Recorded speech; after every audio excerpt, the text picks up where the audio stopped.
Hello friends, today question பாருங்க a equal to 2 squared into 3 cube, b equal to 3 squared into 5 cube, c equal to 5 squared into 2 cube எனில் me power of a squared b cube plus me power of b squared c cube plus me power of c squared a cube இன் மதிப்பு காண்கன்னு கேட்டிருக்காங்க. First நமக்கு இங்கே values எதுவுமே கொடுக்கல, நமக்கு பவரில் கொடுத்துருக்காங்க. கொடுத்துட்டு a squared b cube அப்படி இந்த மாதிரி நமக்கு பவரில் கொடுத்து HCF கேட்டாங்க அப்படின்னா நம்ம என்ன அப்ளை பண்ணணும்னா குறைந்த அடுக்குகளை உடைய பொதுவான எண்களின் பெருக்கற்பலன். இதுதான் அடுக்கு பவர் கொடுக்கும்போது மீப்போ ஆஃப் கண்டுபிடிக்கிறதுக்கான மெத்தட். ஸோ இதை நம்ம இதில் அப்ளை பண்ண போகிறோம். ஃபர்ஸ்ட் ஒன் பாருங்கள், மீப்போ of a squared b cube. இங்கே ஏயோட வேல்யூவை ஸ்கொயர்ட் பண்ணணும், பியோட வேல்யூவை கியூப் பண்ணணும்.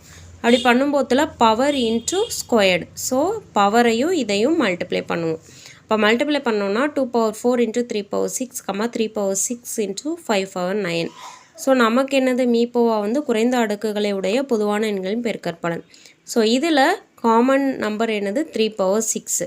So HCF of a squared into b cube equal to 3 power 6. அதே மாதிரி HCF of p squared into c cube என்ன வருதுன்னு பாருங்கள், 5 power 6. Next HCF of c squared in a cube என்ன வருதுன்னு பாருங்கள், 2 power 6. ஸோ நமக்கு என்ன கேட்டிருக்காங்க, எல்லாத்தையும் ஆட் பண்ணணும். ஆட் பண்ணோம் அப்படின்னா 3 power 6 plus 2 power 6 plus 5 power 6. So நமக்கு ஆன்சர் ஆப்ஷன் ஏ தான் கரெக்டான ஆன்சர். தேங்க்யூ.